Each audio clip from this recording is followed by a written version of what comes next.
Ben je al aan het filmen? Ja.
Schoonmaken.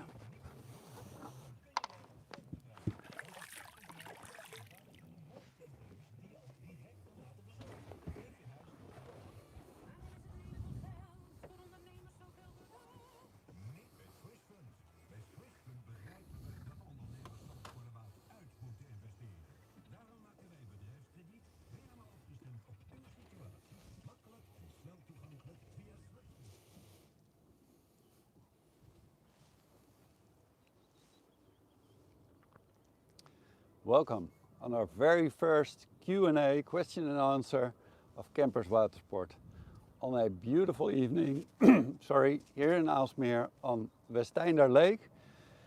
And we're really thrilled to have you here. So welcome. I cannot see who is with us in this video, but we have with us Chantal, who will be helping me. She was so kind to assist us, and she will be passing on your questions to me.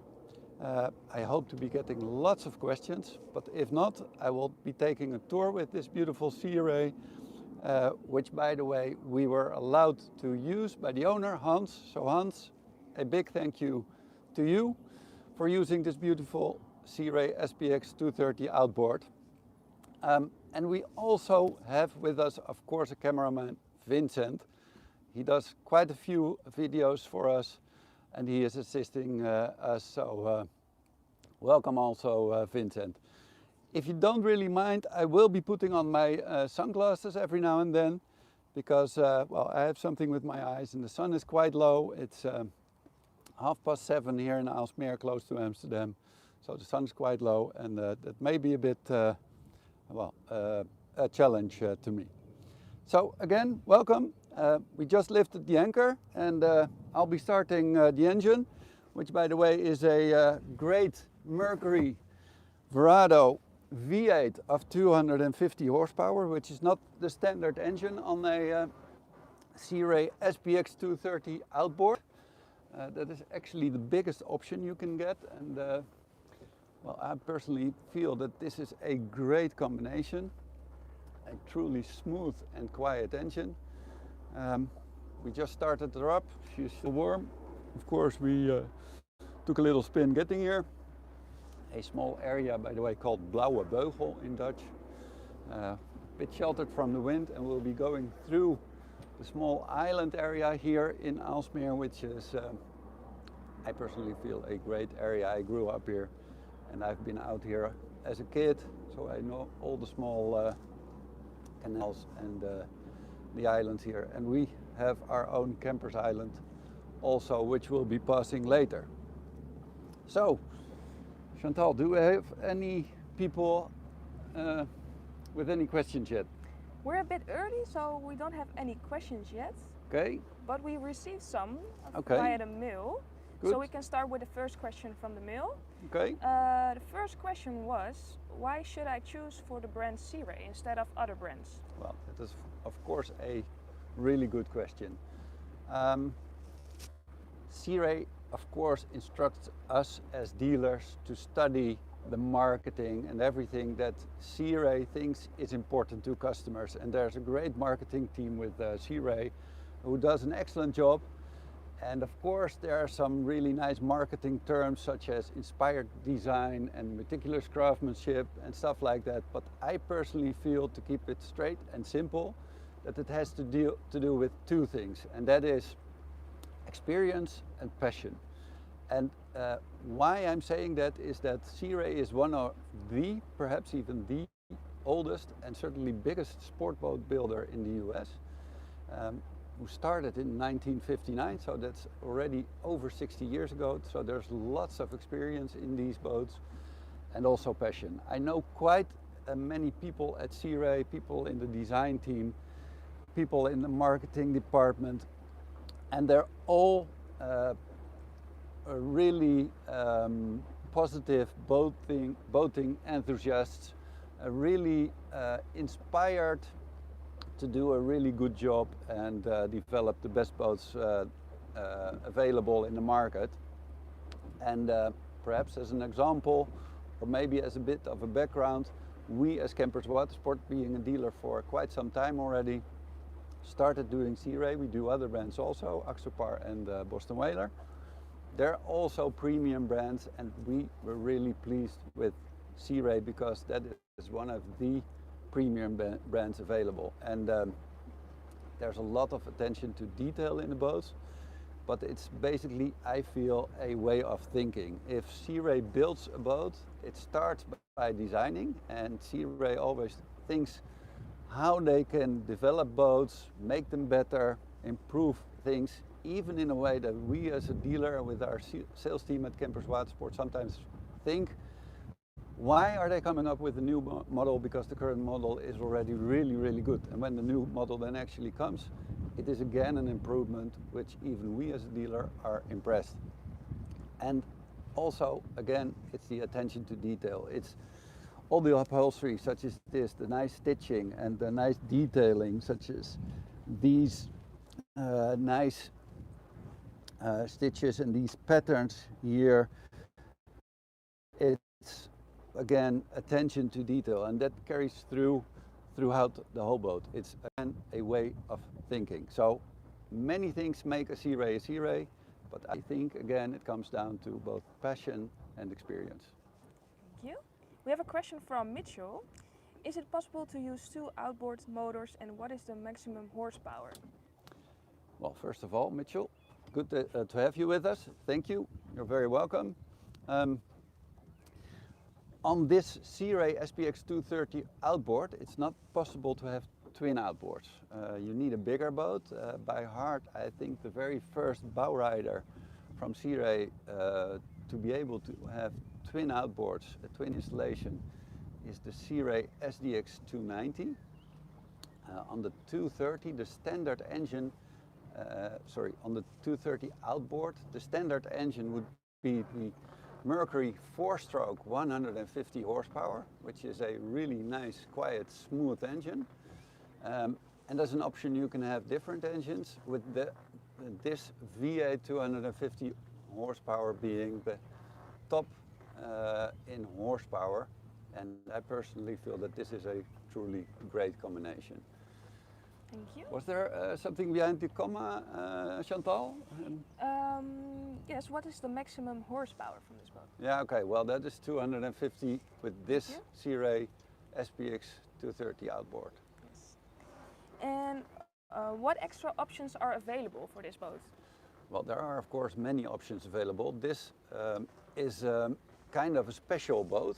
I have some details here. This is the list of the options available on any Sea Ray SPX 230 outboard, which is quite a long list. And this is what is called an X series. And well, I'll put this here because I know most by heart. This Sea Ray has quite a few options. And this again is an X package, which to start with has an upgraded steering wheel, which I personally like. I think Sea Ray took this from the most premium series in the Sea Ray family, which is the SLX series. At least I think that is the most premium in the sports boats section. That is something. SeaDeck, this really great material here, which is used here throughout the whole cockpit and also on the bathing platform. And also the upholstery, which you may be able to see is this red stitching on certain places also. A really nice detail. I'm not sure whether that is visible at this moment, but we have red accent lighting, which is underneath some seats and in the cup holders. So it's a way of styling, and those are some of the options that come with the X package. But of course, with any Outboard SPX 230, there are already quite a few options. For example, this digital dashboard, you can have that as an option in a 5-inch version. This is the even bigger 9-inch version. Active trim being an option where you don't have to trim the outboard by yourself, it's done automatically. And of course, sea deck is on any SPX an option. The ski pole, the toilet, of course the bimini, which by the way usually comes together with something called a captain's package, where you have some items which are included in a package which honestly I think all our customers choose, and that is bimini and the bow cover, the cockpit cover, and some other options again which I think everybody chooses. So lots of options, but if you really want to know, drop us a line below this video or send us a small email and we would gladly send you the price list.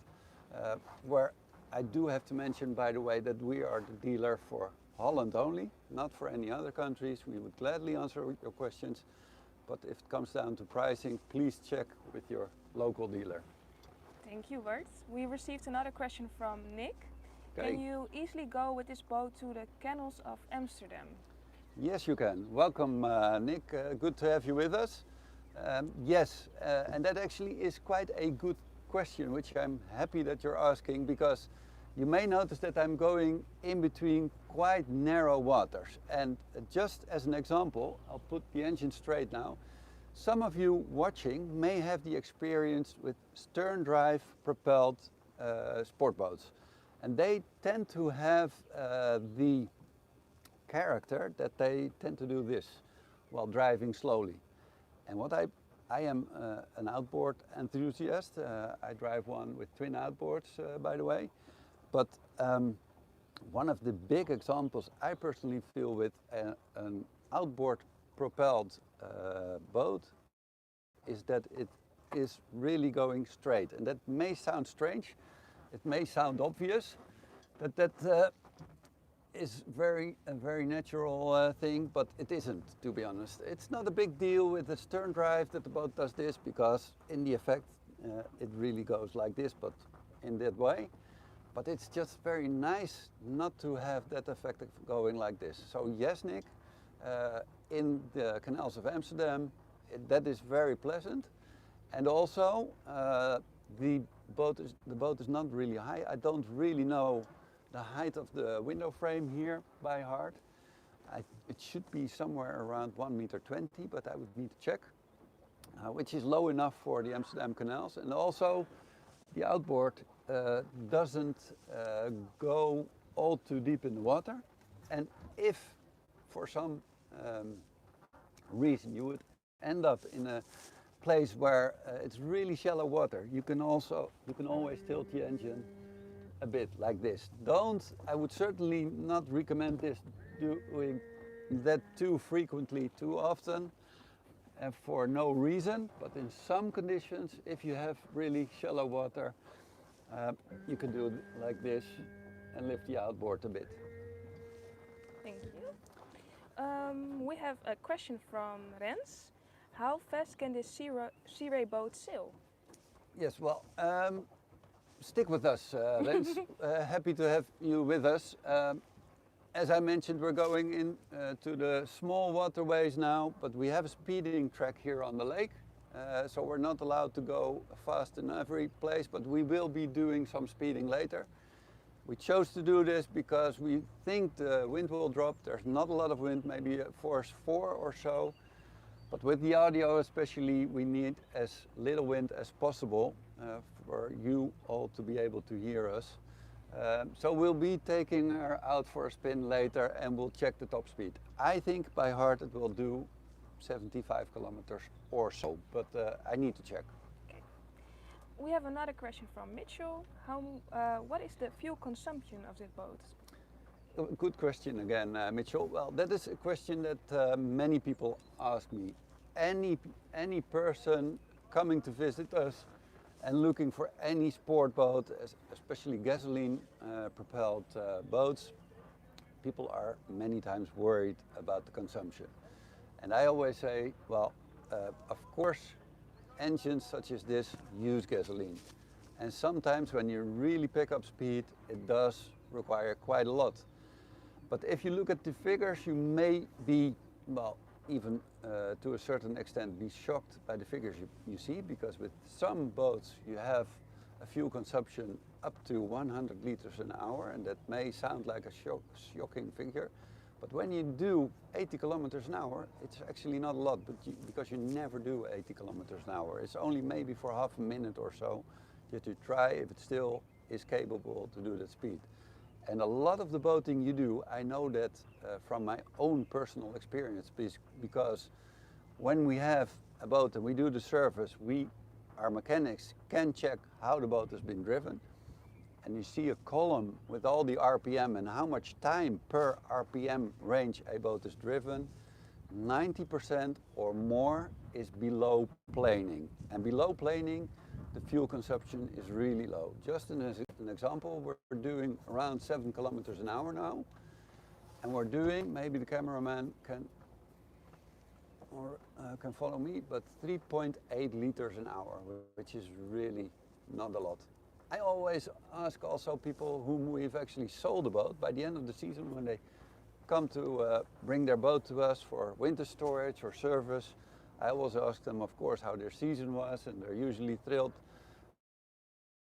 about their first season with their new Sea Ray. And I asked them about the fuel consumption, so I return the question and they say, I fueled up 2, 3, maybe 4 times, but we've had so much fun. And of course, pleasure usually costs a bit of money, but most people really feel that it's really not nearly as much as they were afraid of. So again, 3.8 liters an hour.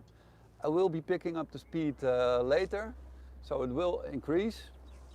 And I will give you every now and then the figure with a bit more speed. So remind me, Chantal, to give you the figures when I increase the speed later on. I will. We have another question from Nick. If it's possible to wakeboard behind this boat? Yes, it's not only possible, but I would certainly recommend it. This is a great boat to do wakeboarding and any kind of water sport. There's a ski pole on this boat, which is really practical to use. And I also think that this V8 outboard engine is the ideal engine. And why am I saying that? This is an engine with a huge volume in the cylinders. Let me close the window in the meantime to take the wind away a bit for the audio. And it means that the torque, whoever is used to the term, is really good, which means that even at lower speeds, it keeps a certain speed. And there's also some special technical things that Mercury has done for these Mercury outboards, not only on the V8s but also on the V6 engines. Things like advanced range optimization, which sets the mix between oxygen and fuel in an ideal mix so that you have an ideal fuel efficiency. But also, and I really cannot come to the English term at the moment, but the RPM is kept on a stable level. And that is important if you do wakeboarding, because usually when you have someone behind the boat, especially when you're carrying 6 people or so on the boat, this boat, by the way, can carry 13 even, it's a huge boat. But if you have some people on the boat and somebody's behind the boat water skiing or wakeboarding and you take a turn, usually the RPM tends to drop, but not with these engines, because Mercury has incorporated a system where that is kept at a constant level, which makes it the ideal boat for wakeboarding. Thank you. Let's do another question from the mail. What is the delivery time for this boat? It depends on the time of the season, depends also in the country you're in. We as a dealer from the Netherlands, we of course plan ahead. We need, it usually starts with a forecast and a commitment, and then we order the boats. So it depends. Usually we start working on the next model year already in August or so. So now in August we'll be starting with the 2022 boats. And if people order in time, say late fall or winter 2021-22, they'll have their boat ready in spring, which is usually in Holland, March very early, April, May. Then they'll have their boat. Now, well, things in the water sports business are a bit crazy, to be honest, more than a bit. Thanks to Corona, everybody wants to be on the water, which we understand perfectly, of course.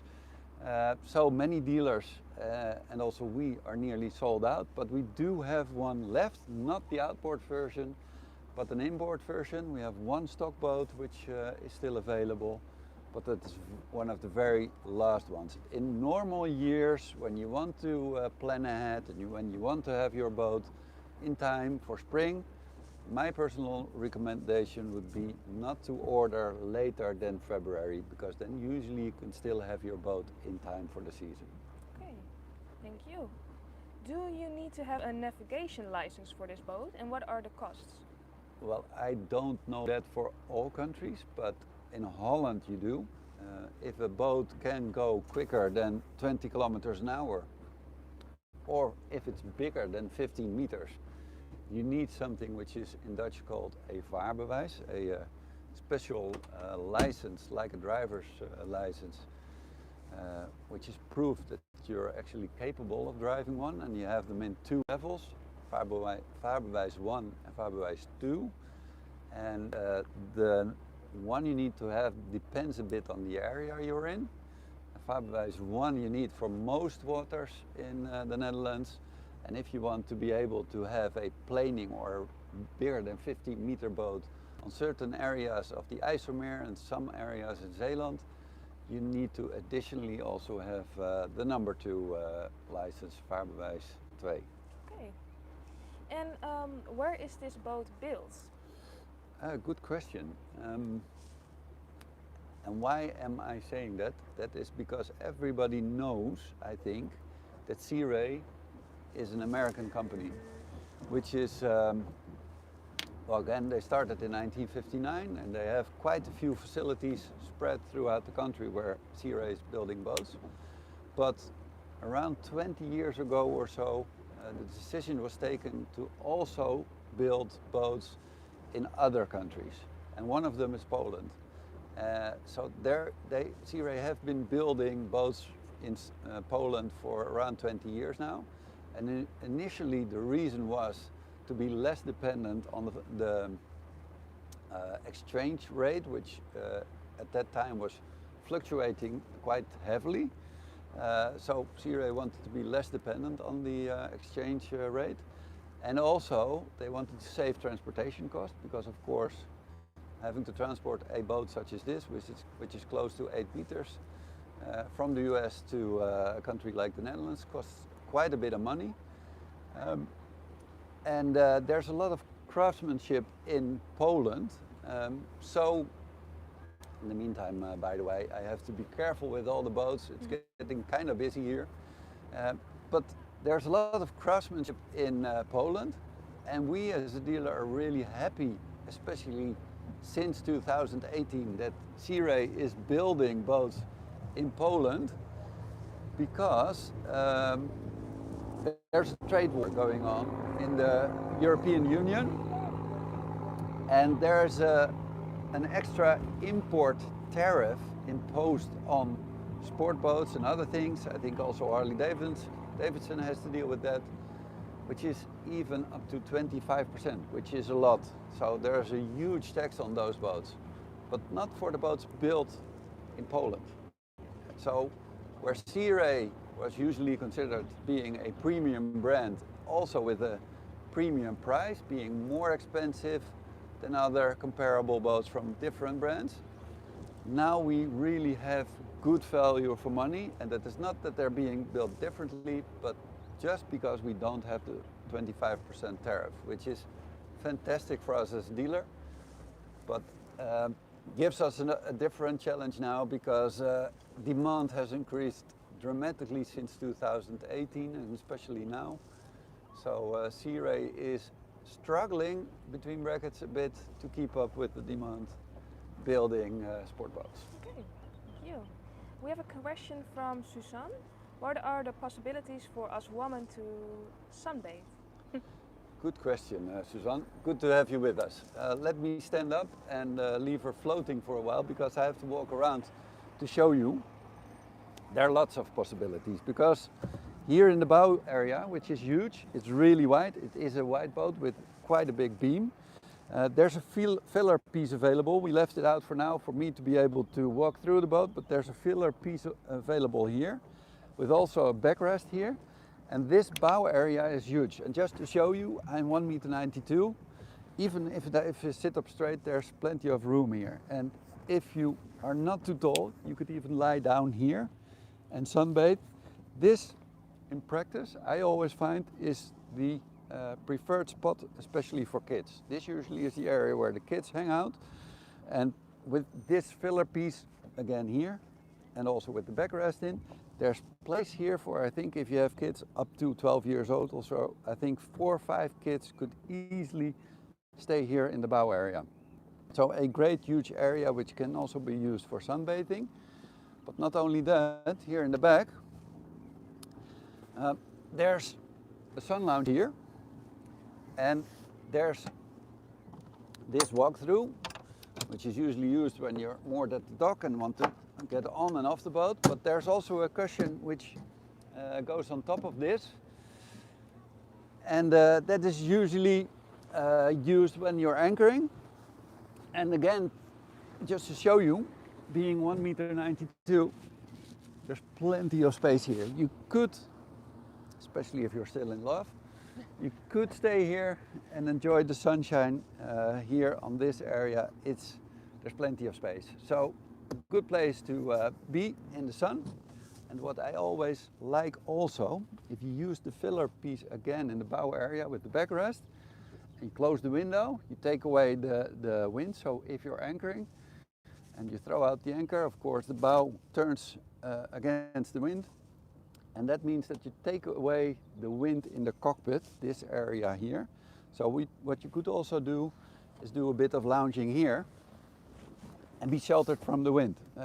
If I sit here, I look through the window, the front windshield, which means that I'm lower than the windshield. So any wind blowing from the bow would blow over me and would take away the potentially still quite cold spring breeze. So lots of places to enjoy the sun. And Chantal now, by the way, is on a different place. Sorry that I have to disturb you, Chantal. Okay. But there's a swivel backrest here, which means that, of course, you can do this and sit here while driving. This is the driver's position. But if I turn this around like this, you again have a great place here to sit and lounge and be very comfortable out in the sun. Thank you, Bart. We have another question in the chat from Nick again. He's asking if you can customize the colors of this boat. Yeah, well, thank you for your question, Nick, but I didn't quite get it. If you can customize the colors of I think he means changing the colors of this boat, like black ones. Of the boat, yeah. Yeah. Yes, you can. It's not customizable in a way that you can have any color, but there are certain colors available. For the upholstery, for example, now this boat has the stone upholstery, which has gray colors around us, and the red stitching has to do with the X package, which this boat has.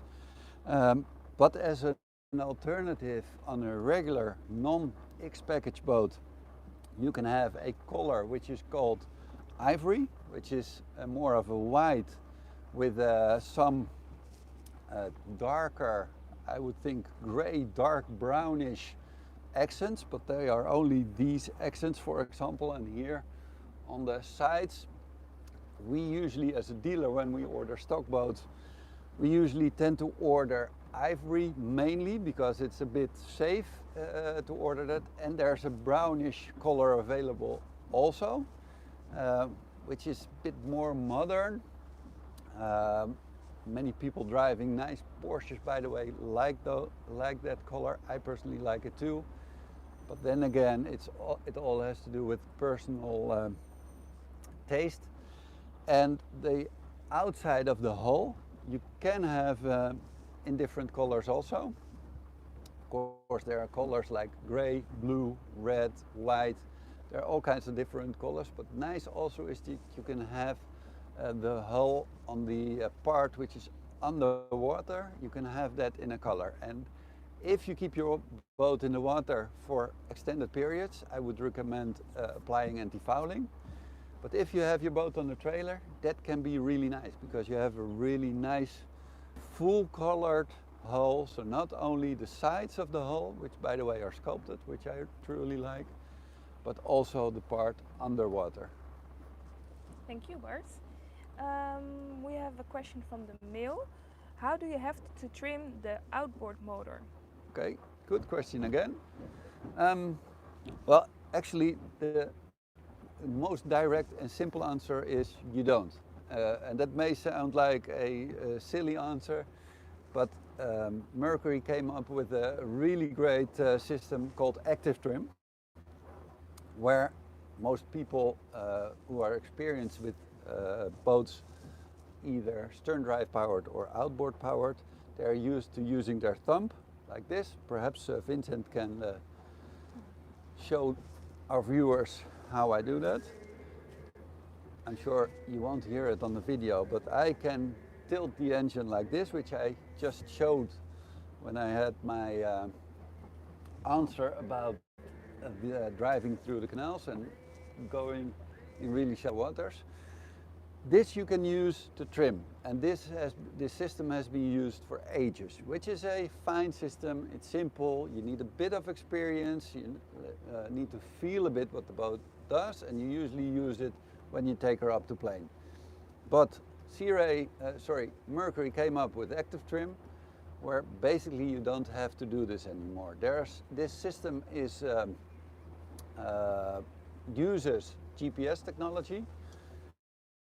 And of course it needs to be set up by a technician initially at the first, when first starting to use this boat.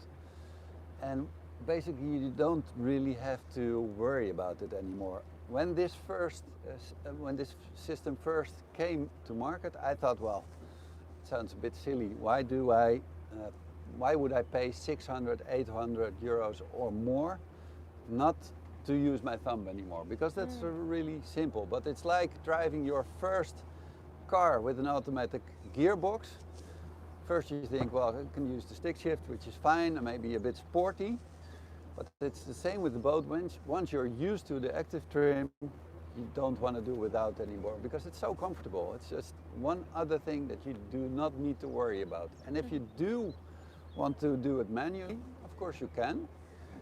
The funny thing only is that you cannot, and I've tried that in practice, you cannot outperform the active trim. If you want to gain a few kilometers more top end speed by trimming the engine up a bit, or if you want to increase the fuel efficiency by using the trim manually, you never do any better than the active trim system does. Thank you, Bart. But we're going on to the bigger area of the Westeiner Plassen. So within 5 minutes or so we'll be going to the speeding track. So I'll get back to that later also. Yes. Thank you, Bart. We have a personal question. Yep. What is your favorite boat? My favorite boat? To be honest, there are lots of favorite boats. Who's asking this question, by the way? Do we know? Nick in the chat. Nick, thank you for your question.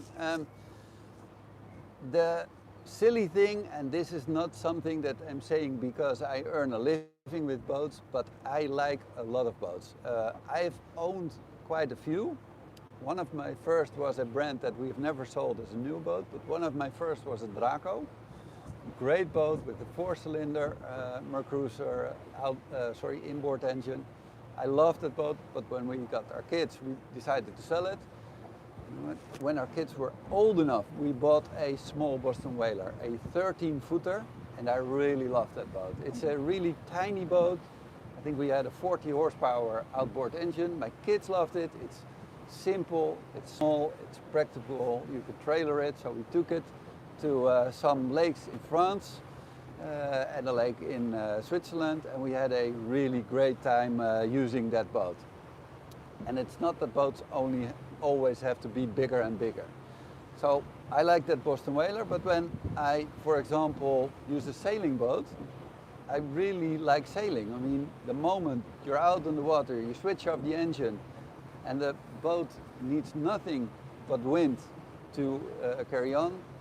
That gives you a special feel of being truly relaxed. Then again, we also do Axopar. Now at the moment I drive one, a 28-foot cabin version.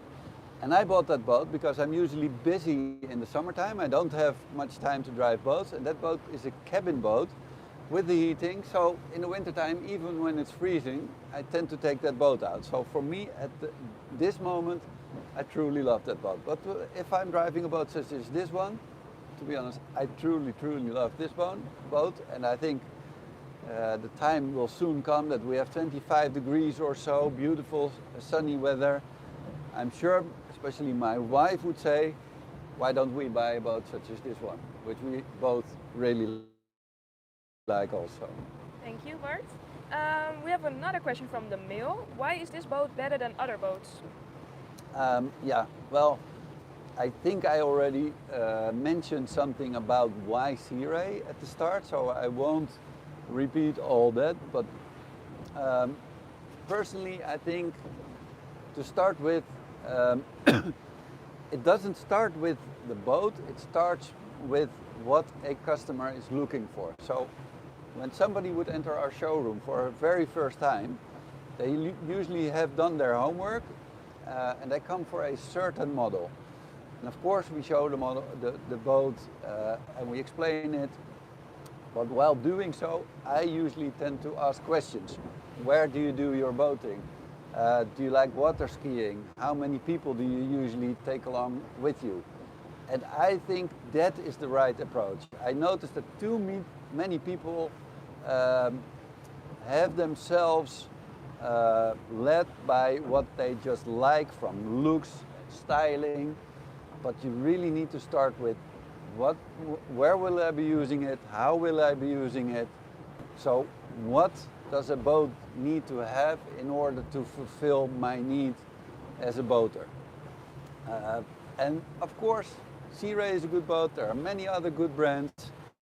It's just that if you want a good, really good quality boat, in the sport boat section, I personally think that Sea Ray certainly is a brand to look at, but I would always recommend looking at other boats, because I personally am convinced, that may sound like a bit like I'm bragging, but truly I think that if you look at other brands and look how things are made, look in cabinets, look at the underside of cushions, look how stitching is done, how cleats are fixed, what kind of materials are used, I'm sure that every customer will find that Sea Ray is a premium, top quality product. Thank you, Bart. People are curious about the maximum speed. Is it already possible to show us something? We're actually nearly there. There's a small sailboat ahead of us, so we'll have to go around those. And if you see the yellow buoys, that actually is the start. Let me close up this window and get the cushion also. By the way, some of you may be wondering why I'm walking around in the boat and not using the safety lanyard, which is here. And that is because I have this watch on, which is a, thank you, versatile cameraman. Thank you. But that is because this is a wireless safety cord basically. A system also new from Mercury called First Mate. And I truly like this system because it just it means that you can turn around or walk around in the boat without having the danger of accidentally pulling the cord and switching off the engine. A great, practical and especially safe system. We're doing, by the way, at the moment, there's quite some waves here.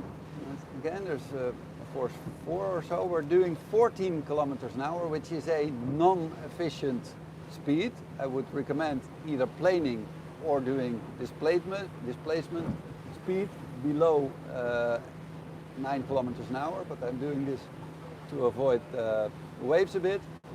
But now the fuel consumption is 15 liters an hour.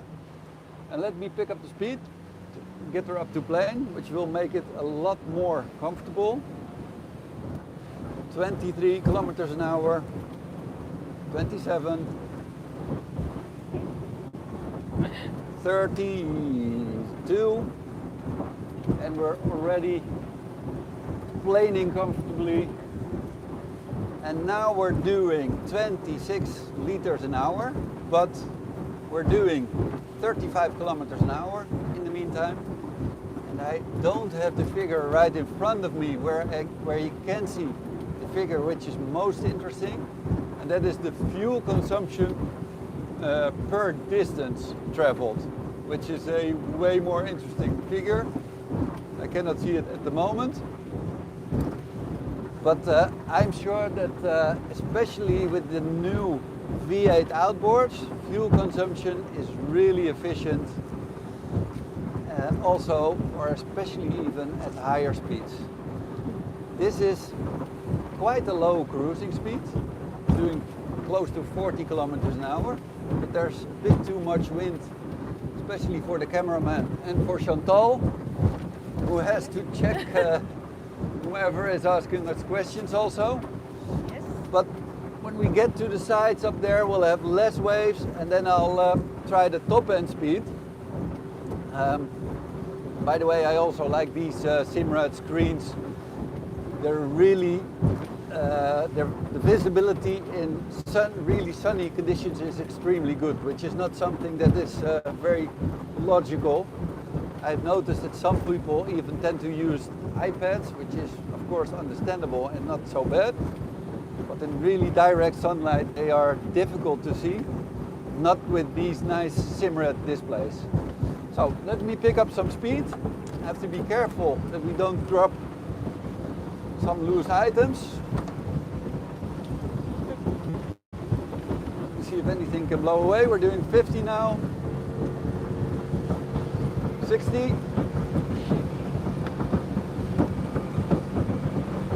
66. 68. 69. Again, there's quite a strong wind.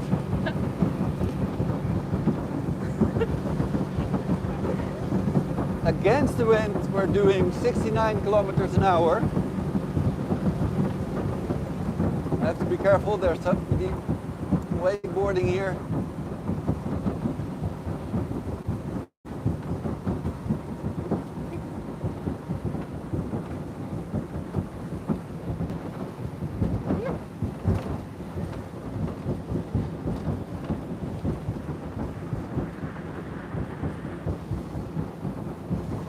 .46 kilometers an hour. I'm taking the speed down a bit just to have a bit more comfortable speed.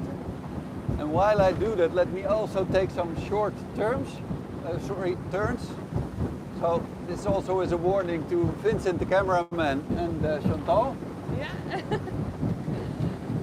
Wow. I really, really love this boat. It's so much fun.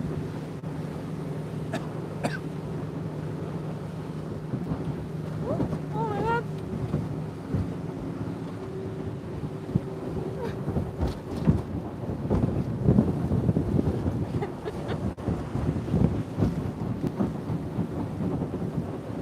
You still okay? Yeah, I'm okay, I'm okay. Oh, It's so fast. there goes my wallet.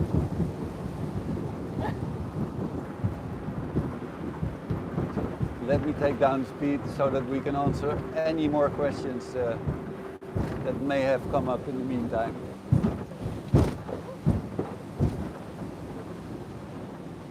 Bit rough conditions, but no problem whatsoever. Still feels very safe and comfortable. I'm sitting straight, by the way, but you can also turn this seat so that you can have a really sociable area here if you turn this seat. And this can be turned over this table here so that you have a full-size teak table, which is an option that comes with the X package. A really nice solution. Ooh. So, everybody still with us? I'm Barely. So, any questions left? Yes. Do you always need to wear a lifeguard vest, even when you're not going this hard? As a captain in Holland, you do, yes. To be honest, I sometimes tend to forget because many years ago that was not necessary, but now you do, and I would certainly recommend it. I mean, these vests, they are light, they are simple. If you fall overboard, they blow up, and it protects you. So I would recommend it. So as a captain, yes, you do. As a passenger in Holland, any fast-going boat, so again faster than 20 kilometers an hour, needs to have as many vests on board as there are people on board. So that is something to keep in mind. And well, sort out before you take your boat out on the water.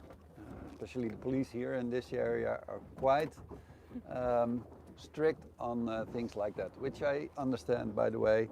There are some other things that you need to take care of, like having a fire extinguisher on board, and that is a bit of a strange thing on the Sea Ray, because any Sea Ray now has an automatic fire extinguisher.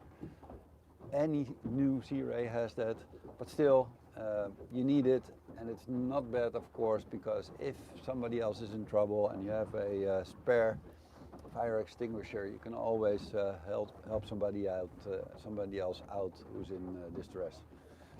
And again, the safety cord, a very important thing. Some people tend to laugh about this, but I've really seen situations, especially with small dinghies going quite fast, and people falling overboard and the dinghy taking off like a rocket. That can be really, really dangerous. So I would certainly recommend everybody using this lanyard, this man overboard cord, or this new Mercury first mate system, which by the way also has a special app which you can use also as a kind of a theft deterrent system. And I, as a captain, am now wearing the captain's fob, but there are also passengers fob, which is something really practical. And let me show you another way to carry the fob. Now I'm carrying it as a watch, and this is a different way to carry it. I can pull this out like this, put it in, and if this were not a captain's fob but a passenger fob, what I could do is put it around the collar of my dog, and if the dog falls overboard, there's a different procedure. So there's an indication on the dashboard and on your mobile, any mobile that is connected to the system, there's a special warning that somebody has fallen overboard. So a really practical, good system, first made from Mercury. Thank you, Bart. We have a question from Lancaster Boating. Okay. The question is, what's your view on an outboard vs inboard nowadays? Good question. The Lancaster Boating has a VP 5.7 in my boat, but outboards have improved so much over the years. Yeah, they have. Well, there's quite a few advantages of outboards versus inboards, and I will certainly mention them. One to start with is weight. They're usually lighter than the common inboard engines, especially in the bigger horsepower range. They're usually lighter. And you're right. Thank you, Lancaster, for asking the question and for making that remark. Outboards have improved considerably over the past 15 years or so. They are lighter, they're much more fuel efficient, with four-stroke now being very common, but also the use of compressors and other systems where the fuel efficiency has vastly improved. And I already mentioned it with an outboard, such as now I can let go of the steering wheel and it goes really straight like an arrow, even driving slowly, which is not so logical with stern drive propelled boats. And also because, and let me show the viewers, not everybody may have seen that, you can tilt this engine out of the water completely. And now in an area such as this, where we have fresh water, where there's not a lot of algae, that is not a big deal, but especially in areas such as the Mediterranean, when you tilt the engine after having been out on the water and you leave your boat in the mooring, it means that there's no algae coming on the propulsion unit. So if you have a stern drive, that cannot be taken out of the water. That needs to be cleaned, serviced, because there's things underwater, they stay in the water, they cannot be taken out unless you take it out on the trailer. So that is something. And an important thing is that there's something called bellows, which are more or less rubber things that protect water from entering the stern drive, but they need to be replaced depending on the area, between every 1 or up to 3 or 5 years maximum, but I would say 3 years maximum. And that costs money, of course. So less maintenance, less cost, better fuel efficiency, they're lighter. And of course, it may sound silly, but I have to, sorry Vincent, usually there's an engine here in this engine bay, but if you have your outboard there, this is just a huge area where you can have fenders. I personally feel, by the way, that these are a bit too big for this boat. But this is a huge area where you could put like wakeboards, fenders, the filler piece for the cushion on the sun lounge, etc. So many advantages to outboards versus inboards. But then again, I must also admit that when I usually explain these advantages of outboards versus inboards, and when there's a couple in our showroom, usually the husband is nodding and smiling and listens, and usually the wife is looking a bit irritated, and at the end she says, well, whatever the choice is, it's not going to be an outboard because I do not want a big black motor on my transom. So that usually is a perfect reason to choose for an inboard versus an outboard. But I think in the next 10 years we will certainly be seeing more outboards because of the advantages. Yes, thank you, Bart. We have another question from Nick. Is this your fastest boat? No, it certainly is not. Again, we do different brands, Boston Whaler, Sea Ray, Axopar, and I don't really remember what the fastest boat is at the moment from Sea Ray, but there are quite a few. I think this is one very fast one, but we have driven, let me think, an SPX 190 inboard version with the new 250 horsepower V6 inboard, which is a new option. You used to have that only with the 200 horsepower, and I seem to remember that one is really, really fast.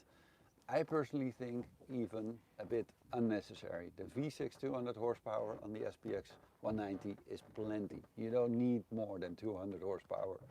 But of course, there's always people who want to be the fastest on the lake, so they still order the 250 horsepower version, and they get speeds of up to 80 kilometers an hour. I have driven boats of doing 100 kilometers an hour, but personally, if it's an open boat, if you go that fast, you never do it. It's fun to do for a short distance with the wind in the back perhaps, but it's nice to take the throttle back a bit and have a comfortable cruising speed. And for that reason only, you may choose to have a bigger engine so that you have lower RPM to get up to a certain speed and drive comfortably. Nowadays we all have cars with many or big engines or not really physically big engines, but with a lot of horsepower, which we hardly ever use. But if you do decide to go skiing in the wintertime, and you're going in the south of Germany up to the mountains, and your car is fully loaded, and you want to take over a truck, you're really happy to have all that horsepower. It's the same with boats. It's just fun to have, and it's comfortable to have that much horsepower. Thank you, Bart. Thank you for answering all of those questions in the chat and via the mail. I think we're through the questions. Okay. Do you have something else that we can mention? Yes, there certainly is something, because, well, thank you first of all for watching. Thank you for all your questions. I truly like this interaction. Some of you may know that I'm doing review videos every now and then on new boats, which I personally really love doing. But having a bit of interaction teaches me something also. I know what people are looking for, what they want to know, and it helps me improve doing my job.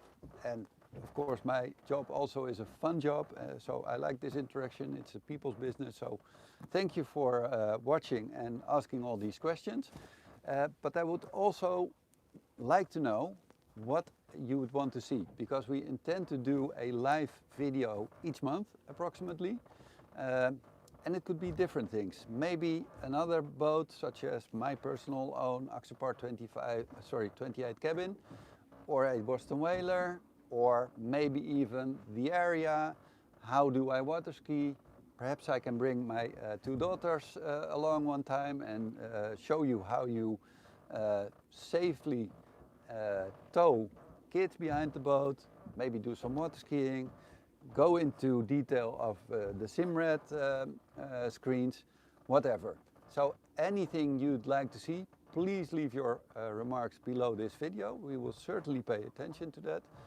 And also please keep following our channel, because we intend to increase the number of videos we post on our YouTube channel.